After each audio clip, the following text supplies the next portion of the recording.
여러분, 요한계시록 연속으로 쭉 강해를 하고 있는데 쭉 들은 분들도 들어도 잘 이해가 안 되는 분들이 많을 것이고, 또 가끔 가다가 연속 강해지만 가끔 띄엄띄엄 듣는 분들은 도무지 이게 무슨 말인지 감이 안 잡히고 이해가 안 될 것 같은 생각은 듭니다. 오늘 요한계시록의 지금 위치는 지금 하나님의 심판이 세 종류로 패키지가 되어 있잖아요. 7인의 재앙이 있고 7나팔이 있고 7대접이 나올 건데, 현재는 지금 두 번째 7나팔의 재앙 중에 오늘 이제 여섯 번째가 해당이 됩니다. 그래서 지난번에 다섯 번째부터 이제 사람에 대한, 네 번째까지는 자연에 대한 하나님의 심판이 있었고, 이제 지난번부터는 사람에 대한, 사람을 해치는 그런 심판인데, 지난번엔 죽이진 않았어요. 황충의 심판이었는데 죽고 싶을 만큼 괴롭게 하지만 사람을 죽이는 심판은 아니었어요. 그런데 오늘 여섯 번째 나팔부터는 사람이 3분의 1이 죽게 됩니다. 여러분, 사람이 죽는다고 할 때 참 무섭고 두려운 마음이 들 텐데, 일단 요한계시록이 이렇게 심판하는 대상이 누구라고 말했죠? 땅에 거하는 자들. 그래서 여러분들이 일단 우리는 하늘에 거하는 자들이기 때문에 심판의 대상이 아니다라고 여러분이 안도하셔도 좋습니다. 그런데 이런 마음은 있잖아요. 그래도 이 땅에 거하는 자들이면 불신자들인데, 아직 내 친구들 가운데, 가족 가운데도 있을 수 있지만 아직 안 믿는 사람들이 많은데, 그 사람들 내가 친구라서 하는 얘기가 아니라 성품 좋고 인격적이고 젠틀한 사람도 꽤 많은데, 하나님이 이렇게 심판으로 무섭게 대하시는 것, 이것 조금 너무한 것 아닌가? 좀 왜 더 긍휼과 은혜를 베풀지 그들에게도 충분히 더 기회를 주거나 더 사랑을 베풀고 이렇게 하나님이 하지 않으시지? 이런 생각들을 조금 갖는 분도 있을 거예요. 오히려 하나님이 너무 칼같이 잔인하거나 무자비한 것처럼 이렇게 생각하는 분들이 좀 있을 수 있는데, 분명히 알아야 될 것은 하나님은 충분히 인내하시고 참으셨다 라는 거예요. 하나님은 충분히 인내하시고 참으시고 기회를 준다. 오늘도 그 이야기가 나오지만, 여러분, 출애굽 사건은 여러분이 너무나 잘 아시잖아요. 여러분, 모세를 통해서 출애굽할 때 하나님이 재앙을 몇 번 내리셨죠? 몇 번이에요? 대답이 갑자기 하기 조심스러워지나요? 틀릴까 봐. 10번이죠. 10번. 그때 그런 생각 안 했어요? 왜 10번씩이나 할까? 한두 번에 끝나도 되는데, 그 하나님이 원한 게 아니고 애굽 사람들이 한 번, 두 번, 세 번, 네 번에도 회개치를 않는 거예요. 하나님께 굴복하고 항복하지 않는 거예요. 10번째 재앙의 장자들이 다 죽을 때, 그때서야 항복하고 내보냈지만 참되게 회개하지 않으니까 다시 내가 정신 나갔나 봐, 이들을 보내주면 안 돼. 그리고 이 애굽의 군사들이 데리고 마지막까지 추격해서 잡아오겠다고 그렇게 하지 않습니까? 사람이요, 예수 안 믿는 사람 내 친구고 내 아는 이웃 사람이고 동호회나 친구회 만난 세상 사람들도 다 착해요. 그렇게 보여요. 그런데 영적으로 보면 그들은 하나님 앞에 굉장히 간악하고 죄악의 덩어리처럼 완전히 죄인들이다 라는 것을 우리가 인정해야 됩니다. 좀 이따가도 나오는데, 이 재앙을 받고도 회개치 않는 사람들, 끝내 하나님께 굴복하지 않고 죽여 이러면서도 악을 쓰면서도 항복하지 않는 그러한 어떤 반항적이고 아주 고집센, 그게 바로 믿지 않는 인간들의 어떤 모습이에요.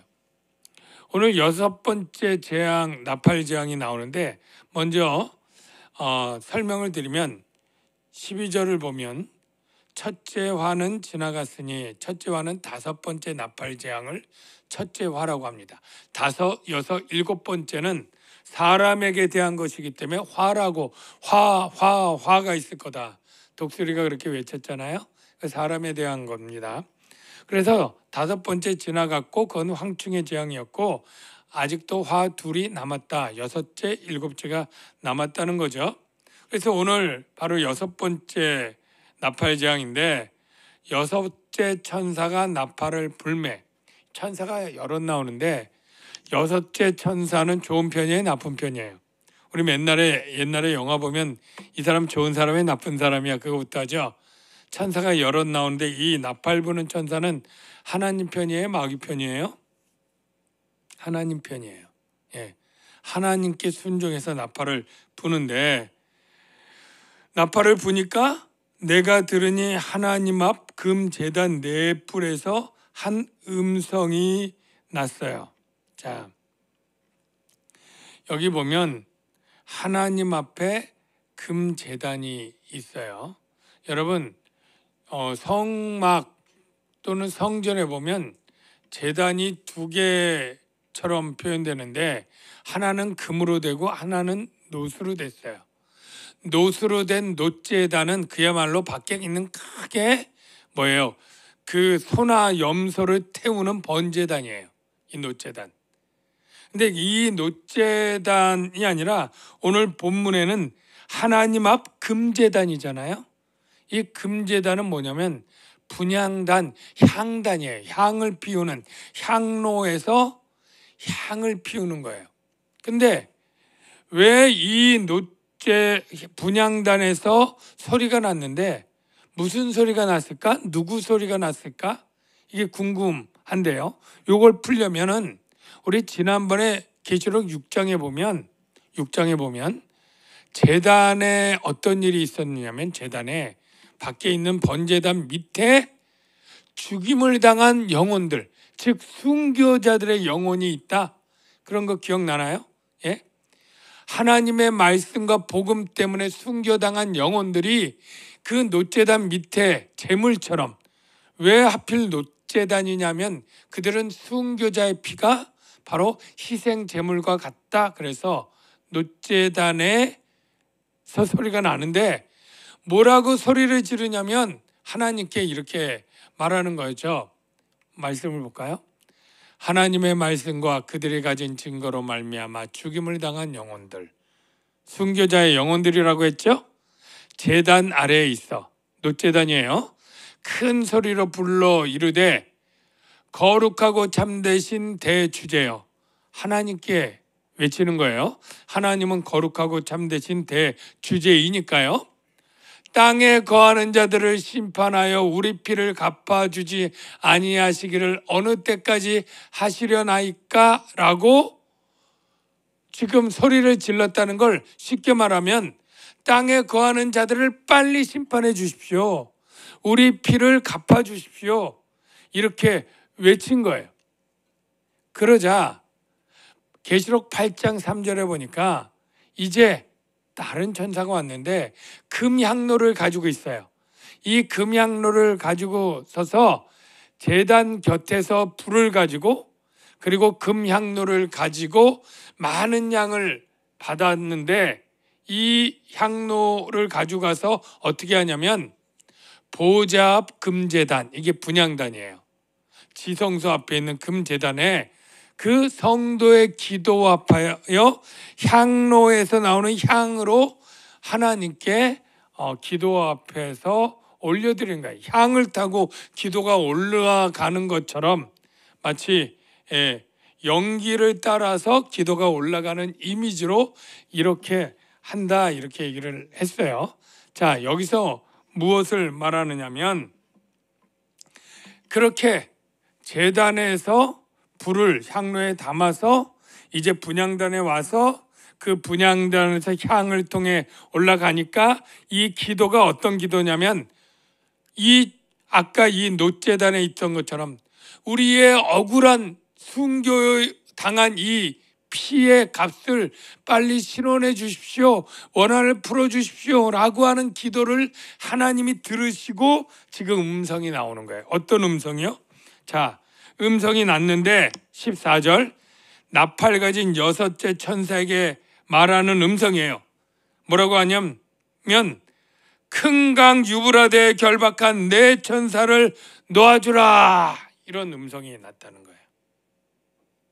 자, 상상력을 잘 발휘해야 돼요. 음성이 큰 강 유브라데에 결박한 내 천사를 놓아주라. 자, 이 천사는 좋은 편, 나쁜 편, 네. 착한 천사, 나쁜 천사 어느 쪽일 것 같아요? 예? 나쁜 천사예요. 왜냐하면 결박당해 있잖아요. 하나님이 좋은 천사면 왜 결박해 놓겠어요? 예? 그런데 유브라데에 결박했다 이 천사는 하나님을 반역한 나쁜 사단에 속한 천사이기 때문에 꽁꽁 묶어놓은 천사인데 왜 큰 강 유브라데에 결박했느냐 하면 유브라데 강은 영적인 의미로 보면 하나님 나라와 세상 나라의 경계에 있어요. 세상 나라에서 하나님의 나라인 이스라엘을 공격해 올 때 늘 유브라데를 건너와서 공격을 했어요. 바벨론, 아수르, 파사 다 하나님의 나라를 정복할 때 유브라데를 건너서 왔기 때문에 상징적으로 세상 나라가 하나님 나라를 공격할 때의 강이 유브라데인데 이 유브라데에 결박한 천사가 놓아주라고 한 것은 뭐냐면 이 네 천사가 아주 악한 천사인데 하나님이 이 악한 천사를 통해서 악한 죄인들을 심판하기 시작하는 거예요. 15절을 보십시오. 네 천사가 놓였으니 그들은 그 년, 월, 일, 시에 이르러 사람 3분의 1을 죽이기로 준비된 자들이로라. 제가 성경방 공부할 때의 질문을 이렇게 많이 받는데 질문하는 것 중에 왜 하나님은 악당이나 사탄을 그냥 놔두셔서 이렇게 악한 일을 하도록 하시느냐, 사탄의 존재가 언제 어떻게 생겼느냐 이런 것을 묻기도 하는데 그거는 오히려 성경적으로 그냥 아는 대로 설명이 되는데 진짜 궁금한 건 왜 이 세상에 전쟁과 지진과 기근과 이래서 악들이 횡행하고 순진하고 착한 사람들이 지금도 묻지마 살인으로 죽기도 하고 음주운전 차량에 치여서 죽기도 하고 이렇게 세상에 부조리하고 악한 것들 가운데 선한 사람들이 그렇게 고통을 당하고 불쌍하게 되는 일을 하나님이 살아계시면 왜 가만 놔두시느냐 이런 질문들을 계속 반복적으로 합니다. 왜냐하면 계속 궁금하고 해결이 잘 안 된다는 뜻이기도 하겠죠. 여러분들 가운데도 아마 그런 궁금증을 가진 분들이 있을 텐데 한마디로 말하면 이 세상에 죽어서 억울할 의인은 아무도 없다라는 거예요. 여러분들 가운데 여러분들이 아는 세상 사람들이 다 착하고 선량하고 물론 다는 아니지만 대부분 그렇잖아요. 근데 하나님 편에 볼 때에 그들은 여전히 평생 죄악 가운데 태어나 죄를 짓고 하나님을 거역하고 살던 죄인이고 끝내 오래 기다려도 회개치 않는 죄인들일 뿐이에요. 사실은 우리도 그래요. 우리 수준도. 사람의 눈으로 볼 때는 저 정도면 법 없이 사는 착한 사람 아니야? 천만에요. 우리는 뼛속부터 죄인입니다. 뼛속부터. 여러분 요즘 정치할 때 보면 그렇게 훌륭하고 탁월한 사람도 위기에 몰렸더니 이기적으로 처신했던 것들, 뭐 이렇게 누구 비방하고 욕하고 이런 것들 막 나오잖아요. 뭐 욕설이고 속된 말이고 막 나오잖아요. 사실 감춰져서 그렇지, 우리를 정말로 몰카처럼 우리의 모든 삶을 찍는다 그러면 여기서 고개를 들고 있을 사람은 아무도 없을걸요. 당장 여러분의 핸드폰을 포렌식 해도 되느냐라고 물었을 때 자신 있게 말할 수 있는 사람도 많이 없다잖아요. 우리의 마음속이 들키지 않아서 그랬을 뿐이지 우리는 얼마나 분노하기도 하고 시기하기도 하고 그리고 음란한 생각을 갖기도 하고 누구를 미워하기도 하고 우리가 언제부터요? 뱃속에서부터 아기였을 때도 그랬고 3살 때도 그랬고 5살 때도 그랬고 우리 평생 그랬고 날마다 그랬다는 거예요. 사실은 우리 중에 억울하게 나 죄 없는데 죽었다 할 사람이 아무도 없다니까요. 근데 하나님이 오래 참고 우리를 죽이지 않고 살려주시는 거예요. 그러다가 정말로 하나님께서 사단을 통해서, 사단은 원래 악한 존재지만 이 악한 존재를 통해서 하나님이 회개토록 가기 위해서 한 번에 다 죽이지도 않고 이렇게 자연을 통해서 경고하고 그리고 사람을 죽이지 않고 그냥 황충으로 고통을 주면서 경고하고 그리고 그것도 안 되니까 죽이되 한 번에 안 죽이고 3분의 1을 죽이는데 그 죽는 일이 지진, 재난, 전쟁, 질병, 암 이런 것들을 통해서라도 하나님은 회개케 하면서 이 세상에 심판하는 것이죠. 그래서 여기 네 천사가 사람 3분의 1을 죽이기로 준비됐는데 어떻게 죽이느냐 하면 이건 물론 전쟁에 대한 비유인데요. 16절에 보니까 마병대로 죽여요. 마병대. 말을 탄 기병들이 와서 죽입니다. 근데 실제 마병대가 와서 막 사람들을 지금도 막 죽이는 건 아니죠. 말을 탄 마병대 수가 2만만이에요. 2만만은 숫자적으로 뭐냐면 2만의 만배예요. 2만에 공이 4개가 더 붙으면 공이 8개고 이건 2억이에요. 2억.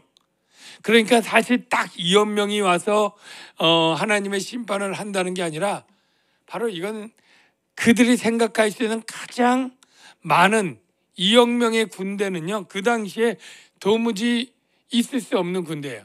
여러분 제가 바로 인터넷으로 조사한 거면 2023년 작년에 지금도 전 세계의 가장 강력한 군대는 미군 군대인데 군인이 제일 많은 군대는 어디일까요? 어느 나라? 어느 나라? 머리를 좀 쓰세요. 어느 나라? 중국이죠. 중국이 몇 명이냐면 군인이 200만이에요. 그렇게 많지 않죠. 소련도 난 러시아가 그렇게 많은 줄 알았더니 뭐 러시아가 83만, 인도가 오히려 145만, 미국이 139만, 북한이 120만 뭐 그렇다 그래요. 세계 5위 보니까. 그러니까 뭐 200만 다 안쪽이에요. 근데 2억 명? 지금도 어떤 나라의 군인이 200만을 먹여 살려서 이렇게 하기도 힘든데 그 2000년 전에 이 요한계시록을 쓸 때 로마군이 암만 많아도 200만이 될 수도 없죠. 인구 자체가 다르니까. 근데 2억 명이다. 이 말은 그들이 생각할 수 있는 가장 많은 그러한 강력한 군대. 이 아까 유브라데의 서쪽에는 로마 제국이 있었지만 그 동쪽에 파르티아라고 하는 제국이 있었어요. 파르티아 큰 제국은 아니에요. 로마보다 크지 않아요. 그리고 오래 있지 못했어요. 그런데 이 파르티아 제국이 이 유브라데를 건너서 로마를 침공한 게 역사적으로 2번 있었는데 그때 로마가 이 파르티아한테 다 졌어요. 뭐 나라를 빼앗긴 건 아닌데 전투에서 늘 패배를 했어요. 왜냐하면 이 파르티아에서 가장 강력한 그 부대가 마병대였어요. 마병대. 말을 타고 달리면서 활을 쏘고 창을 돌리는 이 마병대에겐 로마군이 속수무책으로 맨날 두 번의 큰 전투를 다친 거예요. 그래서 요한계시록이 로마 제국 시대에 핍박받는 그러한 성도에게 쓸 때 가장 무서운, 그 당시에도 군대 하면 이 마병대를 떠올려요. 파르티아에. 그래서 요한계시록의 요한도 아마 그런 이미지로 이 마병대가 오는데 17절 어떻게 보냐면, 이 같은 환상 가운데 그 말들과 그의 탄 자들, 말들이 있고, 마병대니까 말을 타고 탄 자들이 있을 거 아니에요. 불빛과 자줏빛과 유황빛 호신경이 있고, 호신경은 가슴을 방어하는 그러한 방패죠. 보호대죠.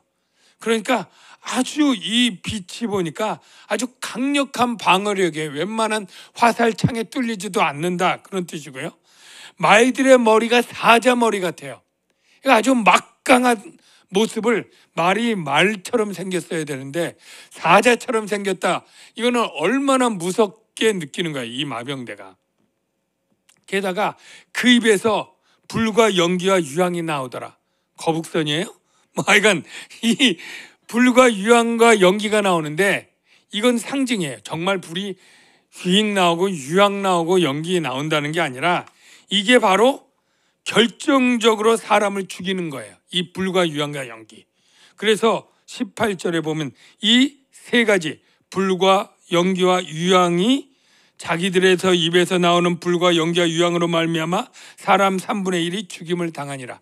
자, 여섯째 나팔에 사람들을 죽이기 시작하는데 그 죽이는 게 마병대의 입에서 나오는 불과 유황과 연기로 죽인다. 이 불과 유황과 연기는 상징인데 이 상징이 정확히 뭔지는 잘 모르지만 추측하기에는 전쟁, 기근, 질병 이런 것들일 것이다, 이렇게 추측을 해요. 왜냐하면 지금 세계에서 가장 많이 사람이 죽는 이유가 뭐예요? 바로 질병으로 죽는, 암이든 최근에 코로나든 이 질병으로 수많은 사람들이 지금도 날마다 죽잖아요. 지금도. 그리고 지금도 전쟁이 있어서 그냥 수많은 사람들이 전쟁으로 죽고요.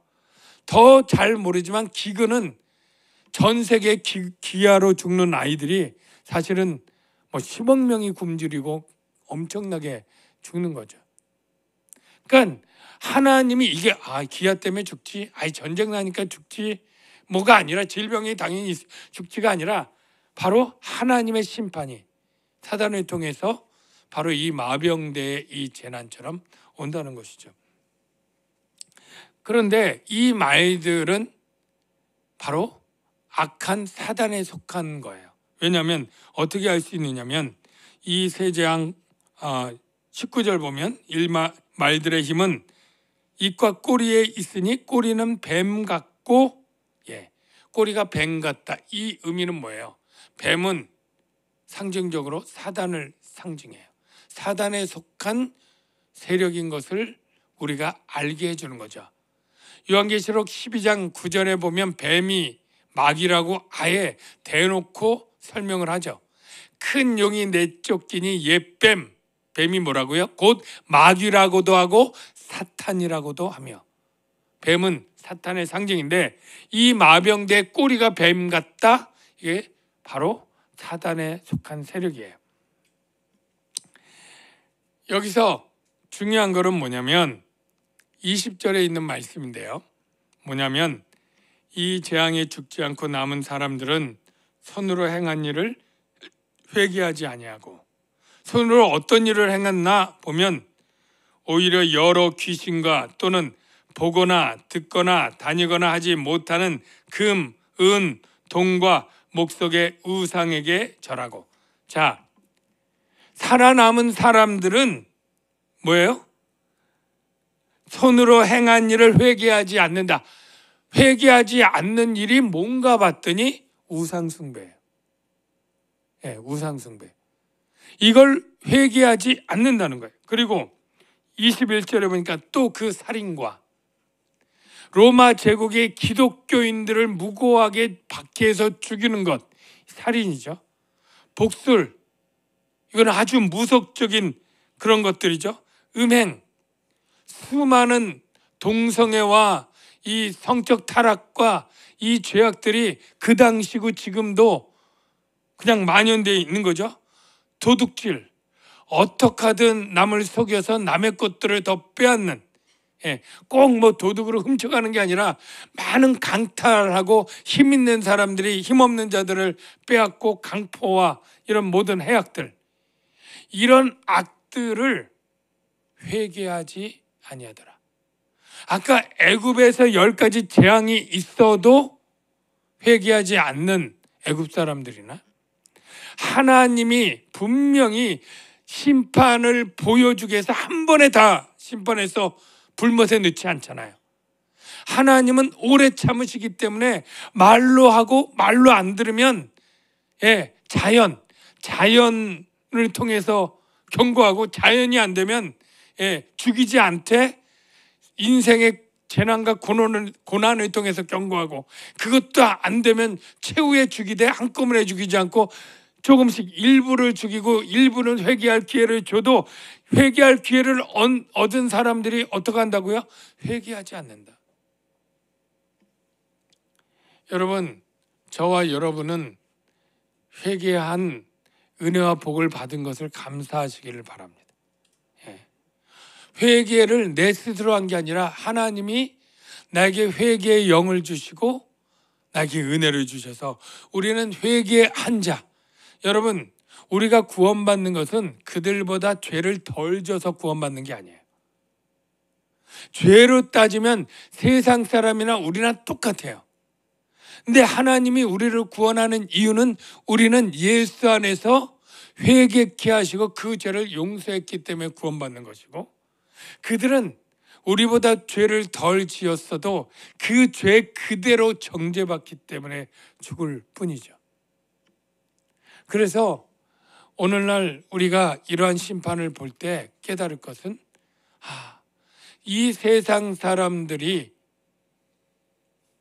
심판을 받고 죽는 것은 그것은 너무나 지극히 당연한 것이고, 그들을 우리가 하루빨리 그 하나님의 무서운 심판 가운데서 회개할 수 있도록 우리가 할 수 있는 바를 다해서 그들을 위해 기도하고 복음을 전하는 그런 삶을 살아야 되고, 우리는 우리의 구원을 신실하게 이끌어 주시는 하나님께 늘 감사하며 살아야 되겠다 하는 그런 적용 가운데 사시길 주의 이름으로 축원합니다. 기도하겠습니다. 하나님 아버지, 감사합니다.